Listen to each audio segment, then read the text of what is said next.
Listo. Hola, ¿qué tal? Buenas noches a todos y todas.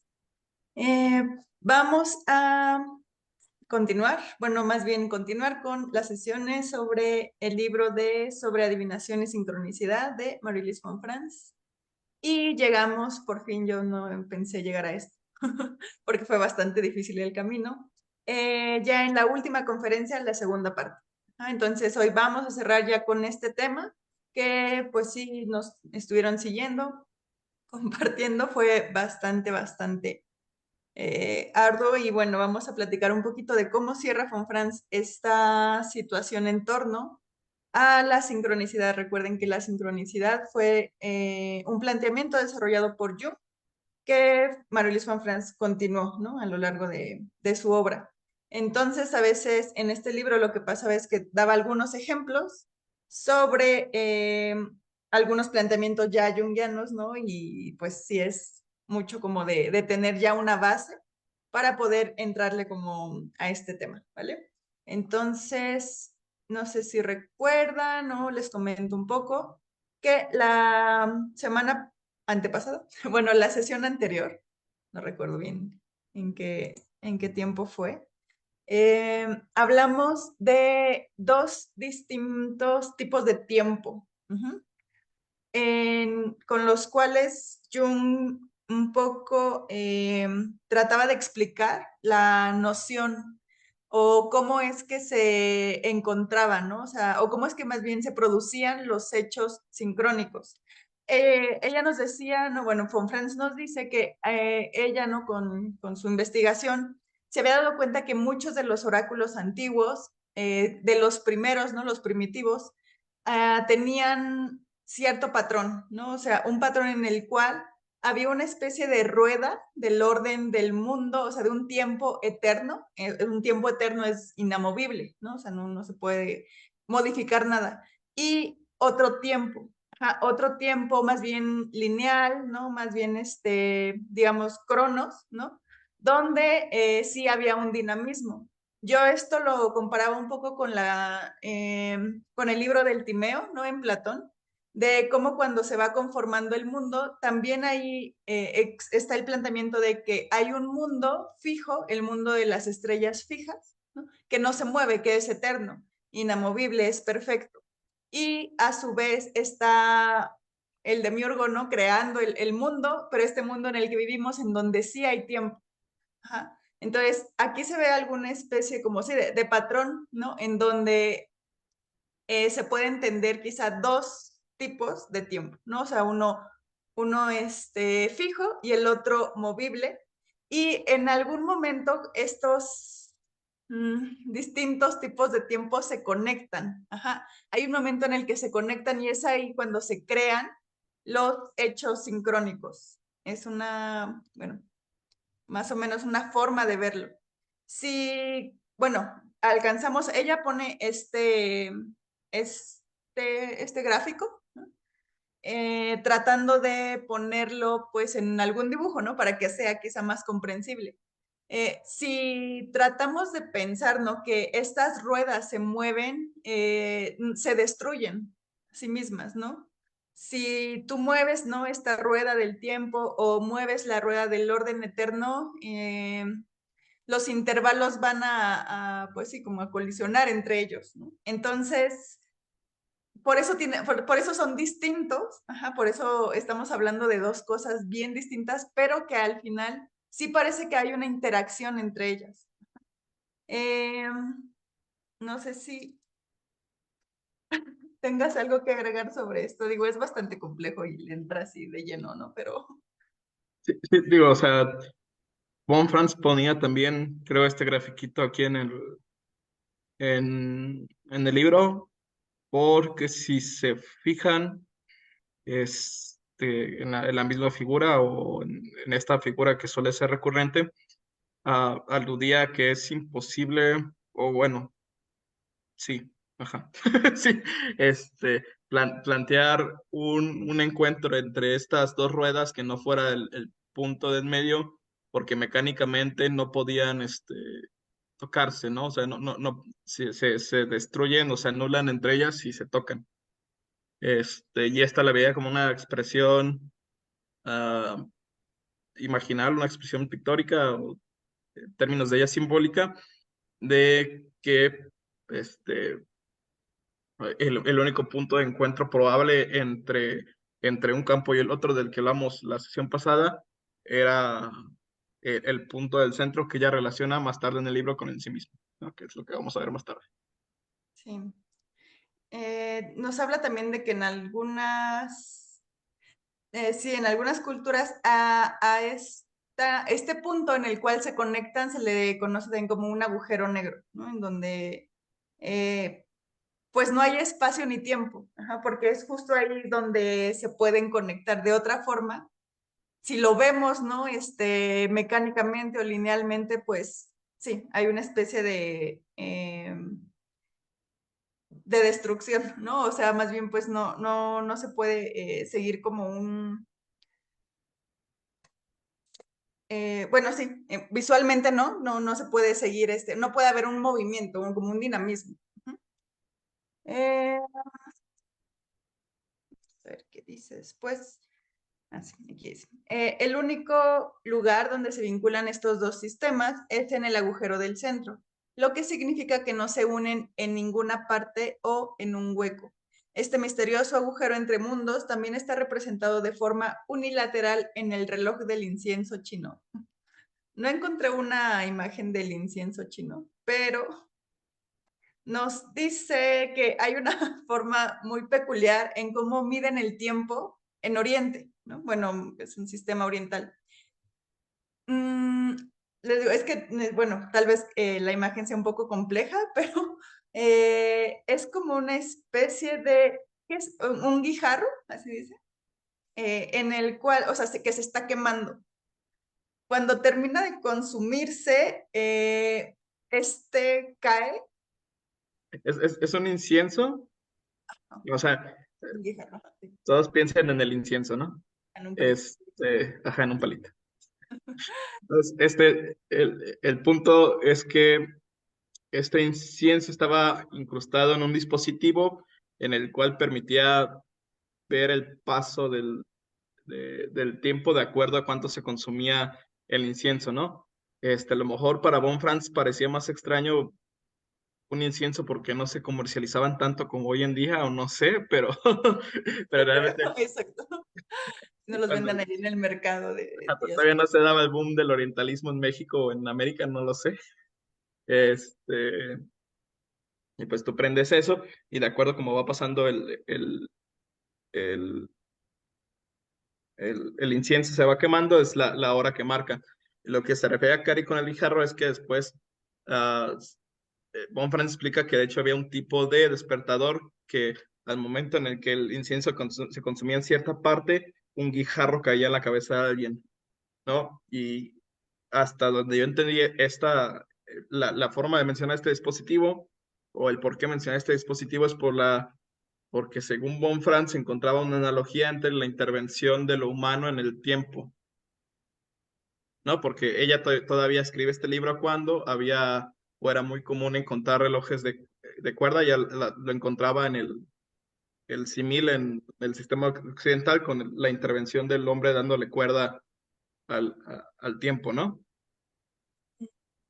Sí, no es para nada lo mismo vincularse con el tiempo, de acuerdo con, o sea, con el formato de medición, ¿no?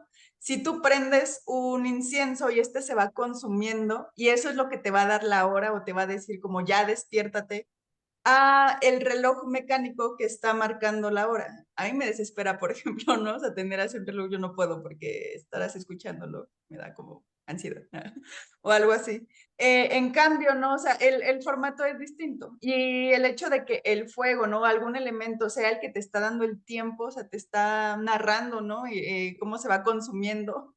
El tiempo es bien distinto, ¿no? O sea, muy distinto a cuando tú intervienes, ajá, quemar el tiempo, quemar el incienso es cuando, o sea, tú darle un inicio y ya el final te lo va a dar el mismo incienso cuando se apague o cuando te caiga, ¿no? El guijarro como con este sistema. a que tú estés ya más bien dentro de de una línea de tiempo, ¿no? Que ya está marcada de por sí.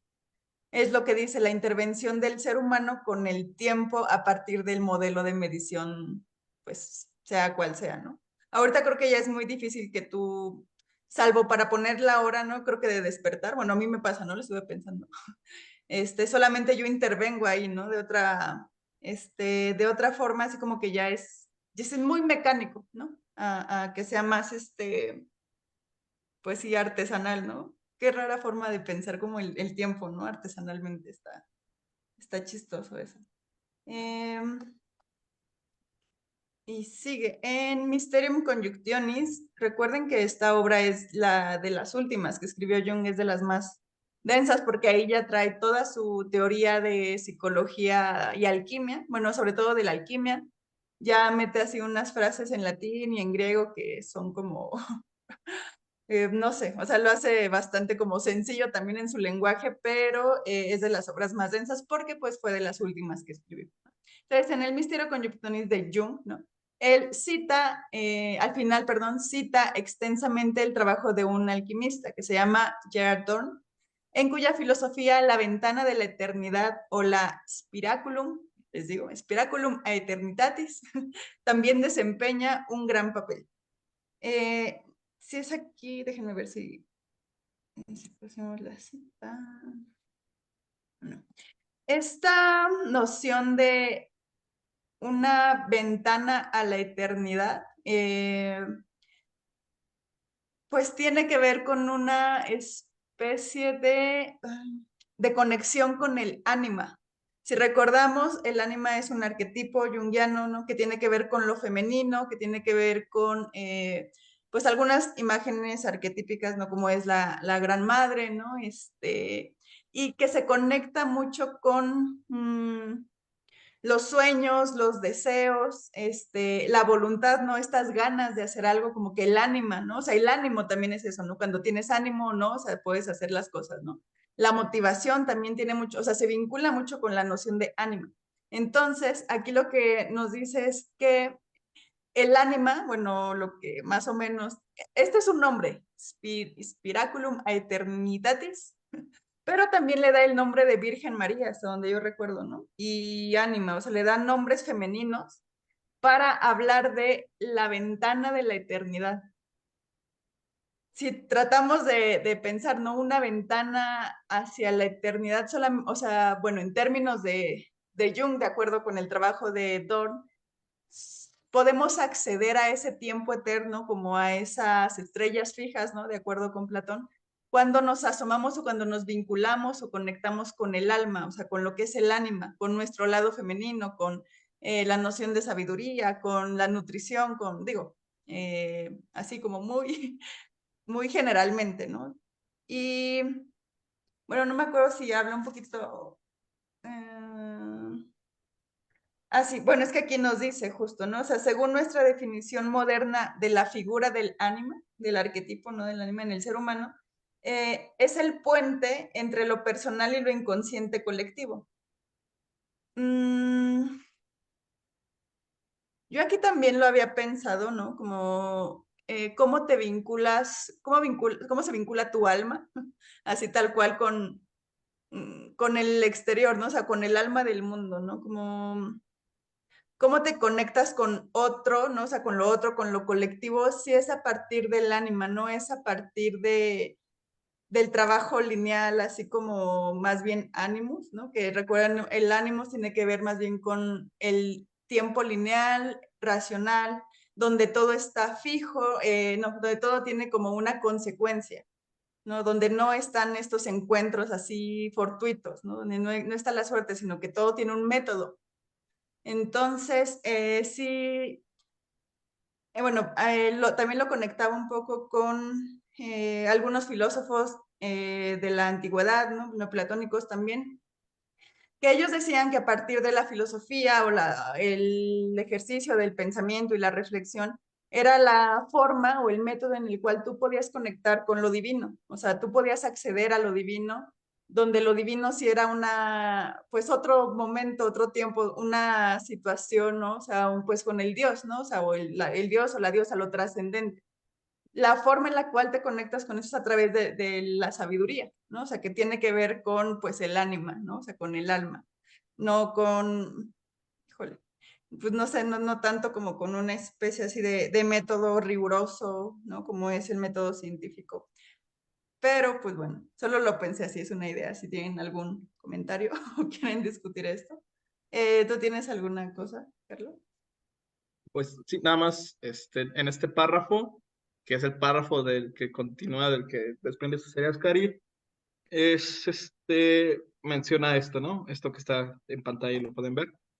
Am, y continúa con la noción de que el, precisamente por eso creo que acabo de comprender por qué hacía la alusión a la ventana, no a la Virgen María, y su relación con el arquetipo del ánima.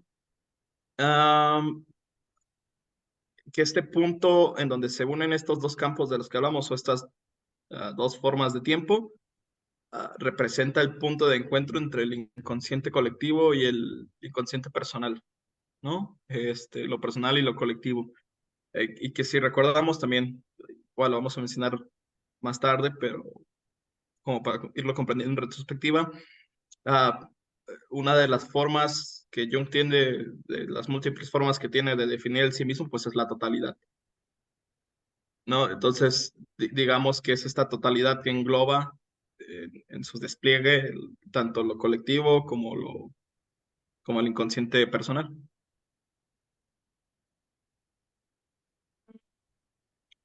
Entonces, el momento sincrónico se da como en el encuentro de estos dos órdenes que también más tarde lo relacionan con, con la coincidencia o la conjunción entre lo material y lo no material. Sí, también pensando como en una especie de lugar en el cual se une este tiempo, ¿cómo lo digo? Hay Cronos, ¿no?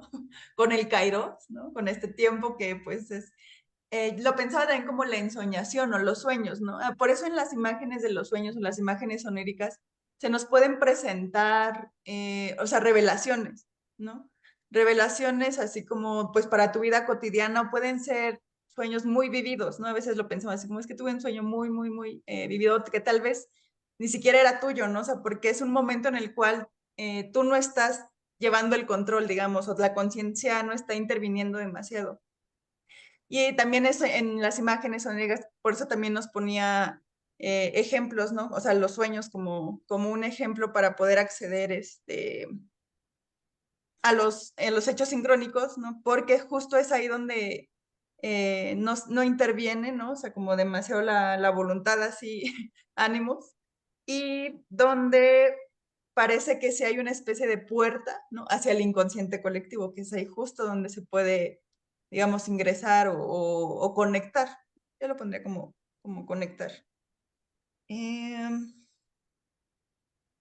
me acuerdo si es.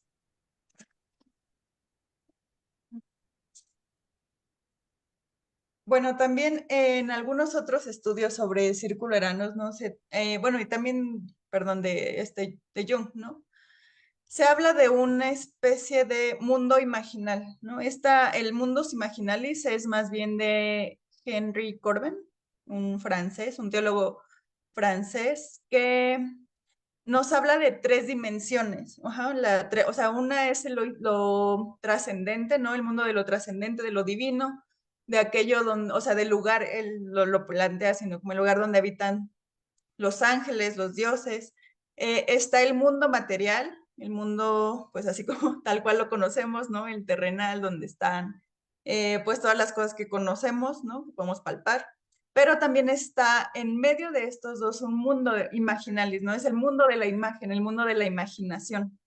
Y es también donde él nos dice que se puede conectar o la forma o el medio con la cual se puede conectar hacia lo trascendente.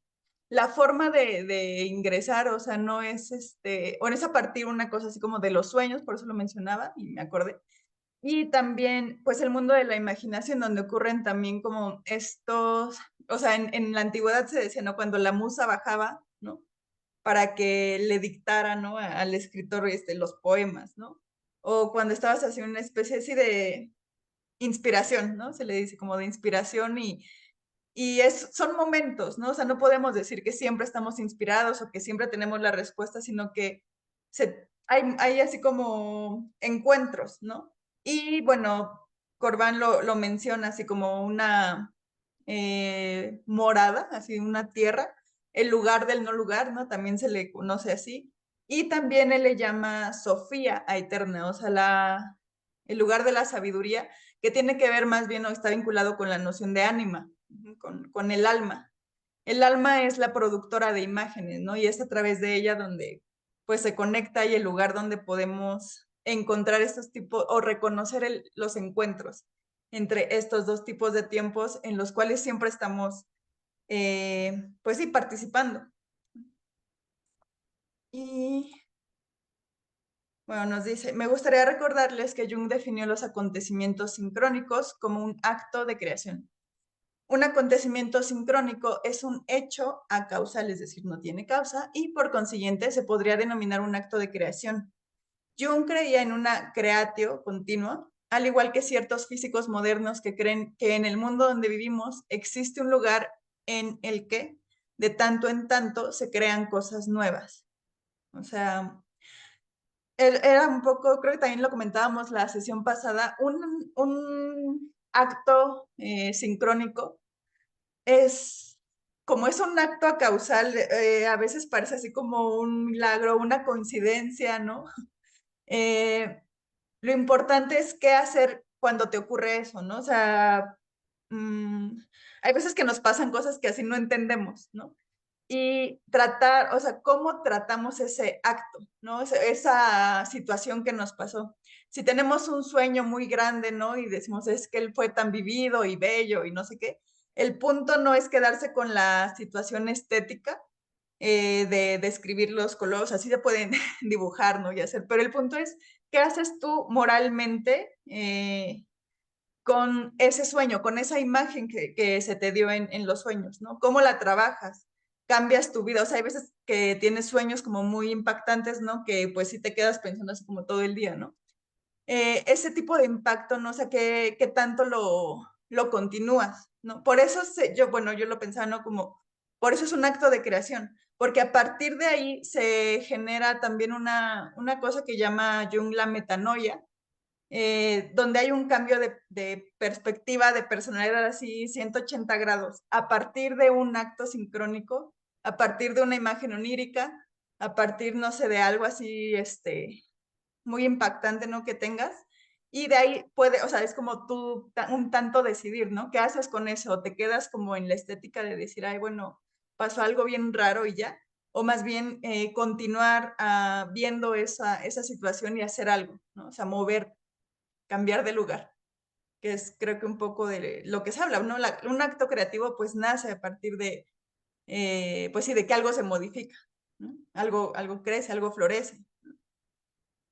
Este, ¿Quieres decir algo acerca de eso? Y bueno, nos dice, hallamos este modelo arquetípico en otra área de la adivinación que ahora deseo mencionar brevemente porque también es un material muy hermoso. En su ensayo sobre sincronicidad, Jung habla sobre el arte adivinatorio de la geomancia. La geomancia es una astrología terrestre.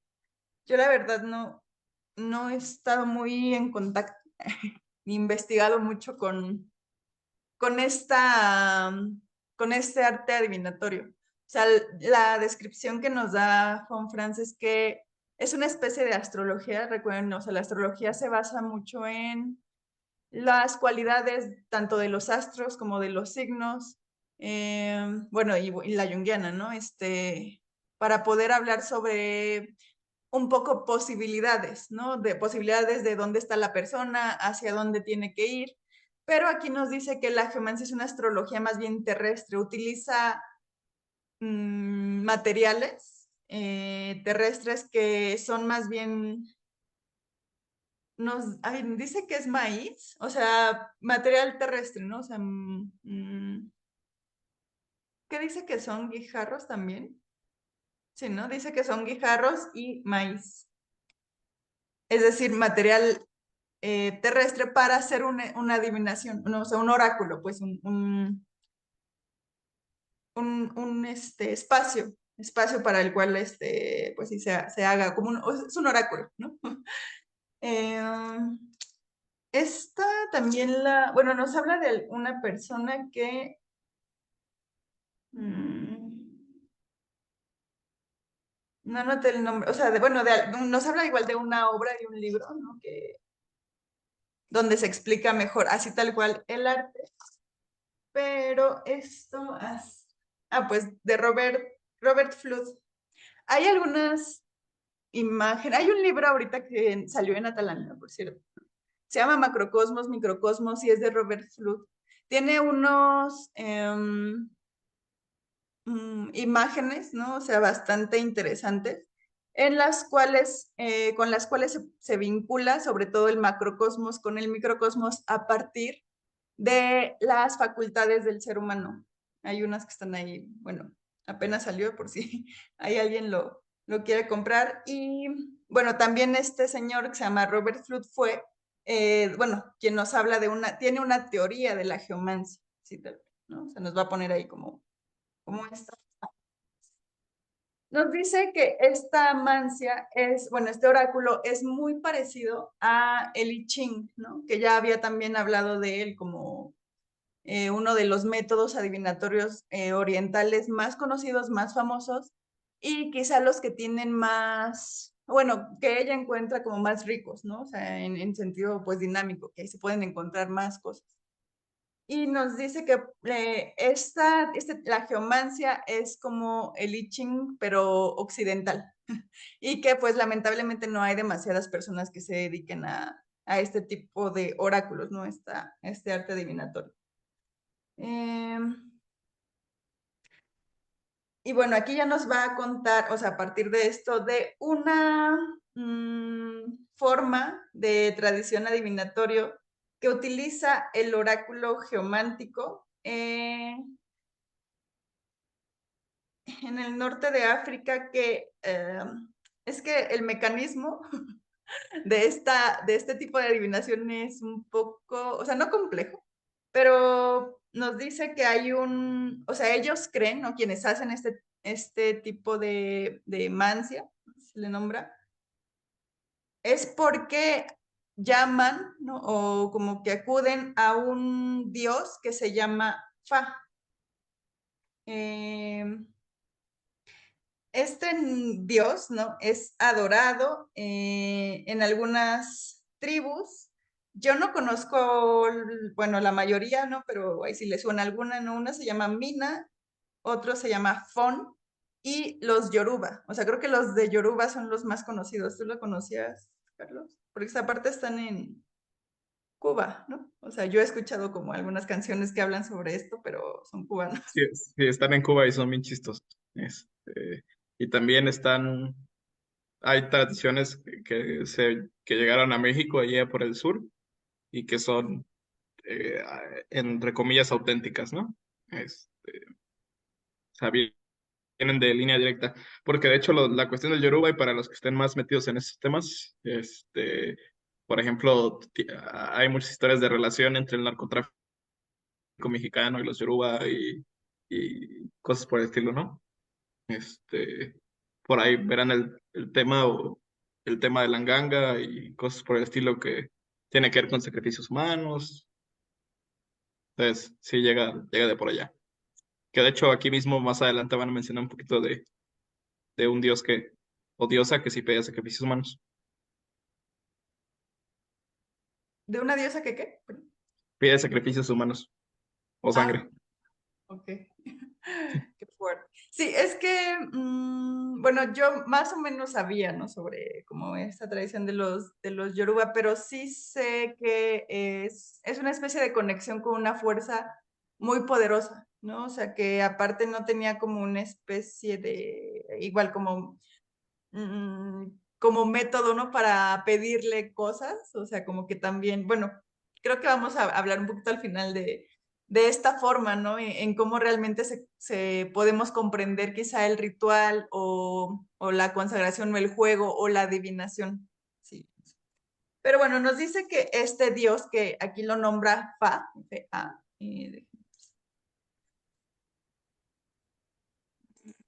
sí, es el final, el final. Eh, él es el padre del oráculo. Fa es el padre del oráculo y se puede conectar con este Dios a partir de una producción de un trance, de un trance en la persona, ¿no? Y él conecta con el Dios. La cosa aquí es que el Dios le puede hablar a la persona en cuestión, que está en trance, pero solamente le habla a ella y no tiene como forma de que todos vean, ¿no? De cómo el Dios o qué es lo que le dice a la persona, ¿no? Sino que la persona entra en contacto con esta divinidad y ella sabe qué es lo que tiene que hacer, ¿no? O sea, ¿por qué se lo dice el Dios? Eh, y dice que, o sea, por esta razón no hay ningún culto, así nos dice, no hay culto ni sacerdotes, nada, porque él es simplemente el poder de la verdad. O sea, cuando ocurren estas producciones, ¿no? Del trance y se le está hablando a alguna persona, no hay forma de demostrar que si lo que le dijo es verdad o no. Simplemente es la verdad, así como, pues muy tajante, ¿no? Y bueno, hay una cita aquí que me gustaría mucho leer porque sí creo que es así de las grandes. Dice, mientras vives en este mundo temporal, nunca conoces el patrón de tu vida. Vives al minuto tratando de descubrirlo, pero al morir puedes verlo al completo, lo ves desde el otro mundo. Y pues sí, o sea, si tratamos ¿no? reflexionar un poco, o sea, no sabemos bien hacia dónde va nuestro camino de vida, ¿no? Hacia dónde nos estamos dirigiendo, qué es lo que va a pasar después, o sea, a veces sí puedes tener como, bueno, voy a estudiar esto para tener este trabajo, ¿no? Pero no siempre pasa así, no siempre es como causa-efecto, ¿no? O sea, a veces no vivimos de esta forma. Solamente hasta que pasan ya como varios años, ¿no? O sea, en este momento puedes recordar un poco tu vida y decir, ah, claro, entiendo más o menos de qué va, ¿no? O por dónde iba mi camino. Pero no es sino hasta la muerte, ¿no? O sea, o hasta cuando ya realmente, o sea, pues ya no tienes vida que tal vez, ¿no? O sea, puedes, o alguien más, ¿no? Pueda comprender por qué pasaron esas cosas, o sea, por qué te ocurrieron ese tipo de circunstancias, ¿no? Porque decidiste tomar esos caminos. Y nos dice que este Dios, o sea, se refiere a esto, a la muerte, ¿no? O sea, Él sabe todo, o sea, Él sabe de ti, bueno, así lo nombra, ¿no? Como Él sabe qué es lo que te va a ocurrir o por qué. Entonces, cuando tú accedes a esa figura, pues puedes, no, te está diciendo la verdad, ¿no? Así como tal cual, no desconfías, no dudas, ¿no? Simplemente porque esa figura, ¿no? La de Fa, es lo que está representando, ¿no? Y es a lo que se quiere llegar cuando se busca alguna conexión con él. Eh, Nos dice que la palabra fa procede del frescor, del agua y del aire. Y tratando de pensar, ¿no? De dónde viene este oráculo, ¿no? Que es de África, del norte de África. O sea, ella dice que hay o sea, es desierto, ¿no? O sea, o son lugares muy secos. Entonces, encontrar agua y aire es una especie como de refrescarte, ¿no? Como que te refrescas cuando encuentras agua, ¿no? O sea, cuando tienes mucho calor y encuentras agua, entonces es como, pues sí, el manantial, ¿no? De que pues sí, te animas, ¿no? También pues el agua como que hace eso. Entonces, Fa, ¿no? Este dios tiene esta definición, ¿no? O también esta función, la de pues sí, ayudarte o vivificarte. Este, mm, bueno, nos dice que hay una representación similar en la Iglesia Católica que se le llama refrigerium. Yo la verdad no había escuchado sobre esto. ¿Tú sí, Carlos? No, ¿verdad? Bueno, si alguien... la reconoce. O sea, que también en el catolicismo está esta noción de como de refrigerio, como una especie de situación en la cual te refrescas o que tiene que ver con el agua y el aire, ¿no? Que te anima, pues sí, te refresca del calor. Insisto, pues yo no la había escuchado, pero bueno, con Franz nos dice esto. Y mm, bueno, pues dice que todos sabemos por experiencia propia que cuando estamos más, cuando, no sé, tendemos más al sufrimiento, ¿no? O tenemos más neurosis, es cuando estamos confusos con nosotros mismos o con nuestros complejos, ¿no? De acuerdo con la teoría junguiana es cuando se activa algún complejo, entonces como que no entiendes o no te hallas a ti mismo, ¿no? Entonces, es cuando tienes que buscar, o cuando buscas, o cuando te encuentras, ¿no? Con alguna especie de conexión con algo que va más allá de ti, porque no te entiendes, ¿no? Todo esto aludiendo también a la figura de Fa. Y bueno, nos habla de algunos otros nombres que tiene Fa, que es el que revela lo que todos tenemos en nuestro corazón y el maestro de la vida, ¿no? Son algunos como de los nombres. Y nos habla, o sea, dice es que este Dios es muy bueno, ¿no? O sea, solamente, pero ¿cuál es la sombra? De acuerdo con la teoría junguiana, acuérdense, eh, existe la sombra, ¿no? La noción, el arquetipo de la sombra, que es la maldad, así en sí, ¿no? Y nos va a decir, nos va a hablar de la sombra de Fa, ¿no? O sea, porque Fa es, al parecer, solamente un Dios que te revela cosas, ¿no? O sea, que te revela, que te da frescor, ¿no? Que te renueva. Y dice, la sombra de Fa es un Dios también, mmm, bueno, que también fue su compañero o compañera, es que creo que es, ¿cómo se llama? Hermafrodito, porque dice que se le reconoce a veces como una mujer, ¿no? Y a veces como un hombre. Y su nombre es Badu, es Gbadu, pero se pronuncia Badu. Badu. Uh-huh. Y dicen que esta figura es un vudú, así lo nombra, o sea, un vudú terrible, que no tiende a lo individual, sino a lo colectivo y a lo, pues, como a lo terrible de lo colectivo, es como una sombra colectiva. Esta figura de Badu es o sea, dicen que mata, ¿no? Y es y puede hacer lo que quiera en cualquier momento. Por eso es que muchos de esta religión o que utilizan estas mancias no nombran siquiera a esta otra parte, porque esa otra parte es pues realmente, pues digamos, diabólica o mala, o sea, en el sentido junguiano del mal, ¿no? Que sí tiene una esencia.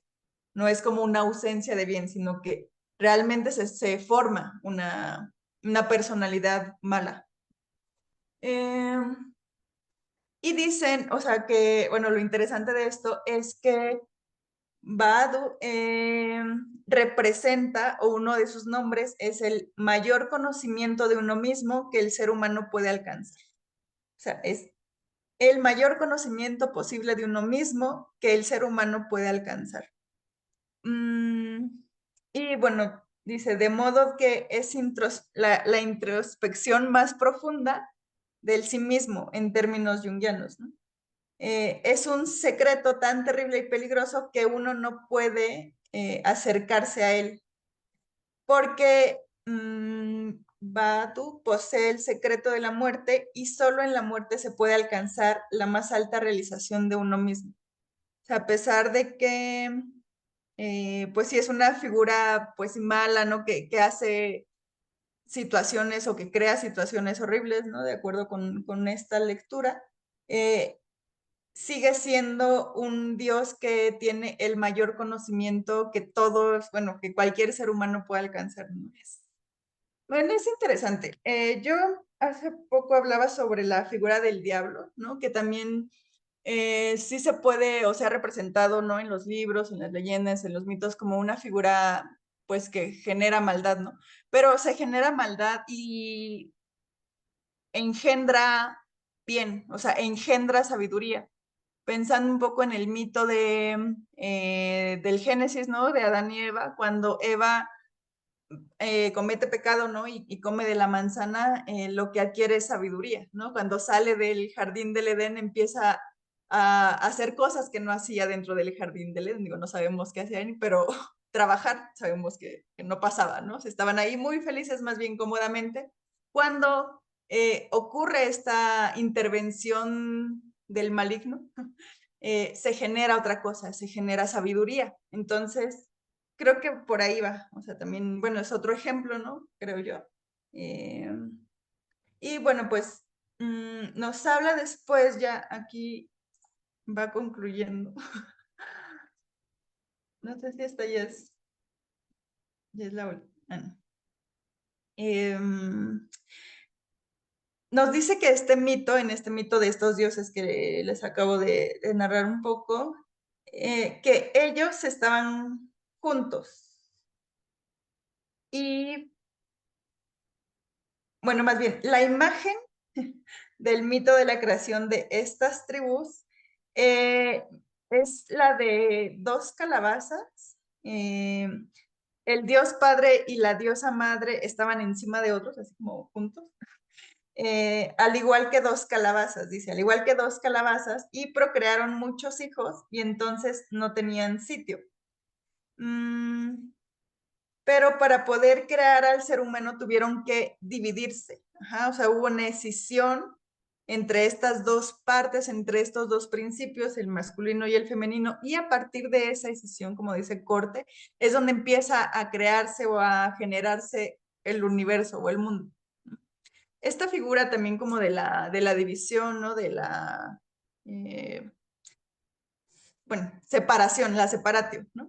Es también una de las fases en la alquimia, ¿no? En la cual se produce también una especie de florecimiento, ¿no? O sea, conocimiento.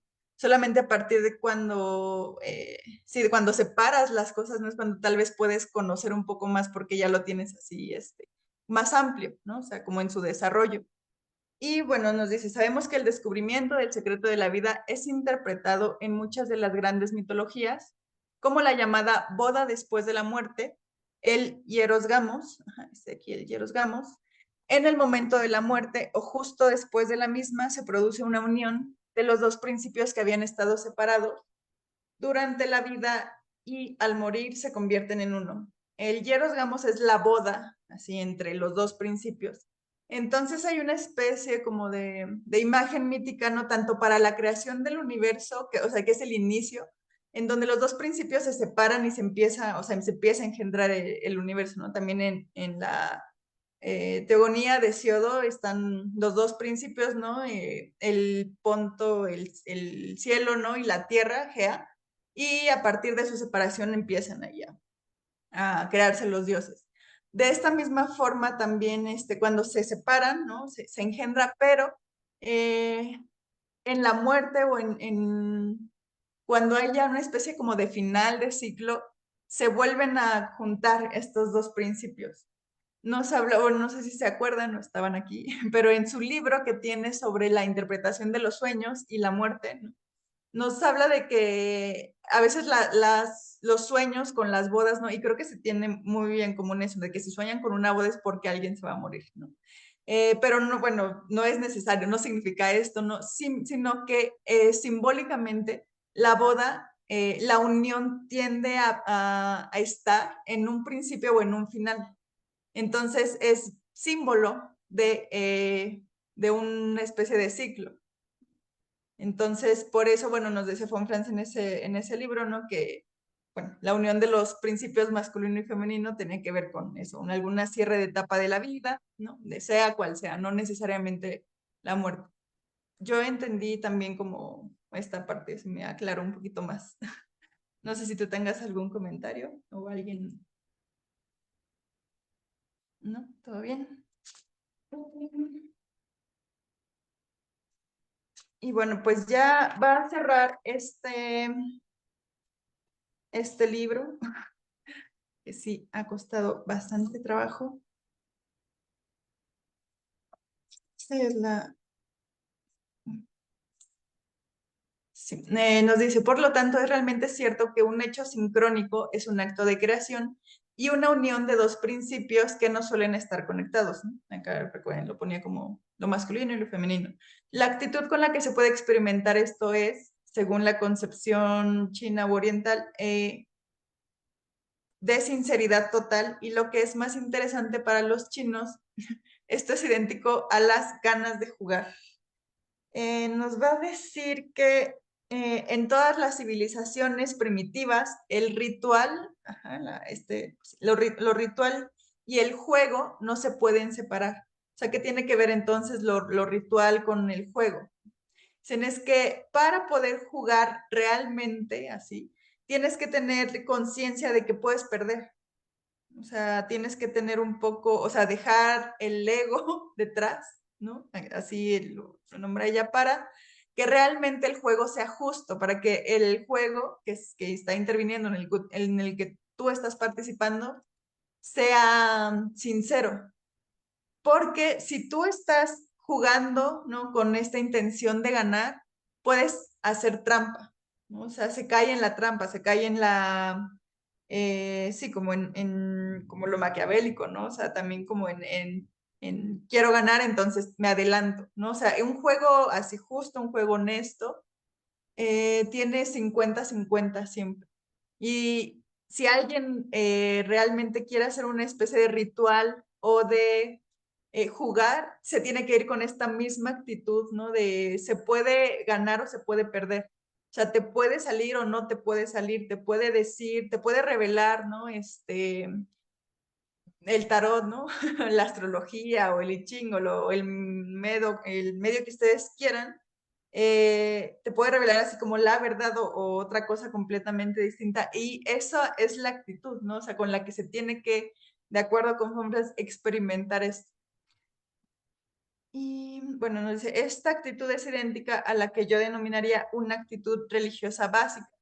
Estar totalmente involucrado en la vida y al mismo tiempo preparado para perder un juego justo. Pues no sé, termina así, de verdad. Mm, Esto bueno, estar preparado para perder un juego justo o para perder un juego tiene que ver también con la noción de sacrificio. Un sacrificio es saber que, o sea, perder algo, dar algo tuyo en pos de algo más.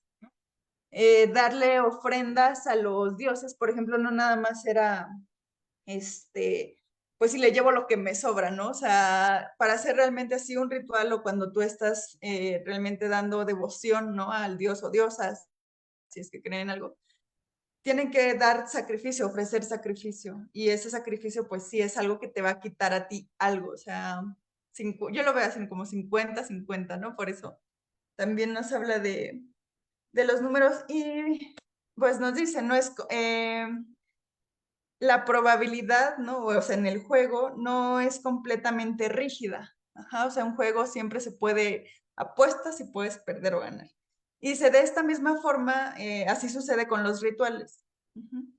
Y con los juegos, no existe un elemento, o sea, un método que sea lo bastante rígido para que tú puedas tener certeza de que es realmente lo que va a ocurrir.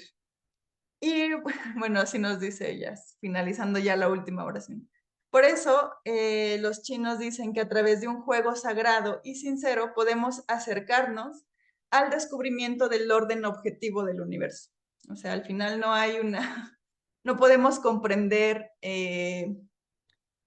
pues sí, como qué es lo que va a pasar después, ¿no? O sea, no podemos saber el futuro, sino que solamente podemos reconocer ciertas probabilidades, ciertas formas de cómo puede ocurrir cierta situación o cómo se puede desarrollar tu vida, pero siempre y cuando vayamos con esta actitud de juego, ¿no? Entonces, tal vez habría que jugar más, ¿no? Para poder comprender de qué nos está hablando Von Franz al final de todo. Y pues bueno, no sé si tengas algún comentario sobre esto. Terminó todo. Terminó todo. Terminó todo. Es decir, terminó todo abrupto, así. Sí, no, es que, bueno, esto como de actitud de juego. me despierta, por ejemplo, y sobre todo la idea del sacrificio, ¿no? Dentro de esta actitud de juego. A lo mejor lo que hace la actitud de juego es hacer más leve desde bueno, desde la actitud, a precisamente la cuestión sacrificial, ¿no? Porque, por ejemplo, acercando esto un poquito más quizás a la cuestión clínica, ¿no? Sería como finalmente muchos posteriores a Jung o quizás en algunas de las definiciones de neurosis de Jung podemos encontrar ya la noción de que la neurosis finalmente es querer mantener una posición ante, ante la verdad o ante la realidad que ya no encaja con eso, ¿no? Y es precisamente lo que se sacrifica en pos del surgimiento de lo que sea que esté surgiendo, porque recordemos que la visión de la enfermedad en Jung, bueno, no de la enfermedad, de la neurosis o del padecimiento, se ve más hacia dónde va que de dónde viene, ¿no? Entonces, Ujú. precisamente esta actitud de juego permite así como de, en vez de ver lo que queremos ver, ¿no? Quizás en un sistema adivinatorio o en un fenómeno sincrónico o lo que sea, quizás veamos lo que en verdad es, ¿no? Sacrifico mi postura con una actitud de juego que me permite vivir ese sacrificio más levemente, este, para poder acceder, ¿no? A este punto. Sí, claro, y también es un poco conectar con la, o sea, la actitud simbólica, ¿no? O sea, decir no es certero, ¿no? O sea, no es, mi sueño no tiene este significado, ¿no? O sea, los sueños no significan, sino que simbolizan. Estar abierto, como dices, ¿no? O sea, sacrificar un poco de la certeza que ya tenías, ¿no? De qué era lo que significaba, para poder abrirte a otros hechos, a otras imágenes, ¿no? Y eso obviamente pierde, o sea, yo lo veo, ¿no? ¿Sabes? Se pierde seguridad, ¿no? Dices que yo quiero saber cómo me va a ir, ¿no? O sea, qué me va a pasar. Pero es un poco esta actitud del juego, decir, venga, a ver cómo va el día, a ver qué ocurre el día de hoy, no predisponerte, ¿no? Porque las imágenes es pues un poco lo que hacen, ¿no? En los oráculos también, lo que se te revela, o sea, pues las creencias, ¿no? El sistema de creencias no te mantiene así como en una actitud que muy bien se puede perder, ¿no? Por situaciones de la vida. Entonces, estar siempre o desarrollar esta virtud, ¿no? Yo lo pondría así como esta capacidad de jugar, ¿no? Del juego y decir, sí, me voy a equivocar, puedo, ¿no? Puedo perderlo todo en esta apuesta. Entonces, sí, es bastante interesante este libro, sobre todo cómo lo cierra, creo que sí, me dejó pensando. Espero que a ustedes también. Y pues bueno, ¿hay algún otro comentario? ¿No? Pues bueno, les agradecemos mucho a los que se conectaron, a quienes nos verán tal vez después. Recuerden que se queda grabado y se queda aquí en la página. Por si tienen algún comentario, vamos a estar atentos. Y la siguiente semana vamos a comenzar con otra hora porque pues esta ya lo terminamos, a menos que hagamos un recuento o algo así. Les avisamos cuál va a ser la siguiente obra que vamos a leer. Espero nos dé tiempo de terminarla. Si alguien tiene alguna sugerencia o quieren que leamos así algo, pues igual y podemos abrirnos a eso. Pero bueno, por lo pronto cerramos esta sesión. Les agradecemos muchísimo y que pasen una excelente noche.